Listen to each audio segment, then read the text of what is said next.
નમસ્કાર મિત્રો, હવામાન વિભાગે મોટી આગાહી મિત્રો તે છે તે મિત્રો જાહેર કરવામાં આવી છે।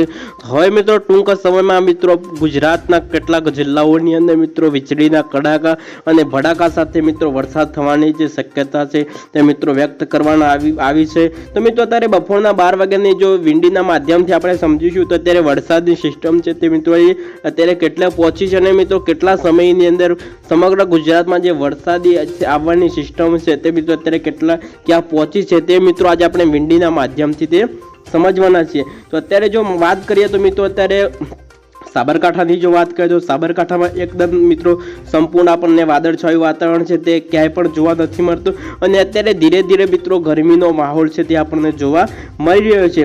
અત્યારે જો મિત્રો વાત કરીએ તો આપણે જે સાબરકાંઠા બનાસકાંઠાની અંદર જો વાત કરીએ તો એકદમ વાદળછાયું વાતાવરણ નથી અને આકાશ મિત્રો એકદમ આપણને ખુલ્લું જોવા મળી રહ્યું છે। ત્યાર પછી જો મિત્રો વાત કરીએ તો અત્યારે 1-2 વાગ્યાના અંતગાળાના વિશે વાત કરીએ તો 2-3 વાગે છે તે મિત્રો ફરીથી બનાસકાંઠા સાબરકાંઠાની અંદર છે તે મિત્રો વાદળછાયું વાતાવરણ જોવા મળે છે। ત્યાર પછી મિત્રો જો વાત કરીએ તો મહેસાણા, બનાસકાંઠા, પાટણ, અરવલ્લી, હિંમતનગર કેટલાક જિલ્લાની અંદર ફરીથી મિત્રો વરસાદી છે તે મિત્રો જોરદાર બેટિંગ કરે તેવું આપણને વિંડીના માધ્યમથી તે અહીંયા તમને સમજાવી રહ્યો છું। ચેનલ ઉપર પણ તમે મિત્રો નવા છો તો ફટાફટ સાથે સાથે તમે ચેનલને પણ સબસ્ક્રાઇબ કરી દેજો અને હજુ સુધી તમે વિડીયોને પણ લાઇક ના કરી તો વિડીયોને પણ તમે લાઇક કરી દેજો। તો મિત્રો વાત કરીએ તો મિત્રો સાંજના મિત્રો 9 વાગે ક્યાં વરસાદ પડવાનો છે અને મિત્રો અત્યારે 3 વાગ્યાની જો સિસ્ટમની જો વાત કરીએ તો અહીંયા મિત્રો જામનગર, ભાવનગર, જુનાગઢ તે જિલ્લાઓની અંદર ફરીથી મેઘરાજાની જે મહેર છે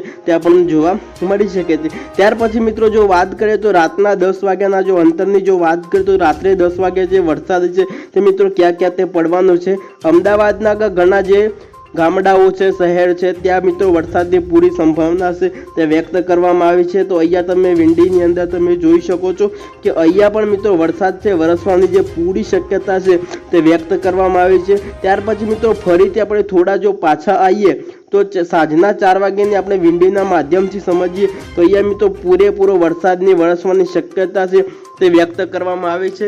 વરસાદ મેઘરાજા મન મૂકીને વરસી પણ શકે છે અને તડાકાને ભડાકાને થોડી ગતિ મિત્રો પવનની પણ આપણને વધારે 40 થી 50 કિલોમીટર પ્રતિ કલાકે પવનની ઝડપ છે તે પણ આપણને જોવા મળી શકે છે। ક્યાંક મિત્રો છૂટો છવાયો વરસાદ થઈ શકે છે, કઈક જિલ્લામાં મિત્રો ગાજવીજ સાથે પણ વરસાદ છે તે વરસી શકે છે। તો ચાલો આજના વિડીયોની અંદર મળીશું, ફરીથી મળીએ નવી અપડેટ સાથે, ત્યાં સુધી ચેનલને જોતા રહેજો।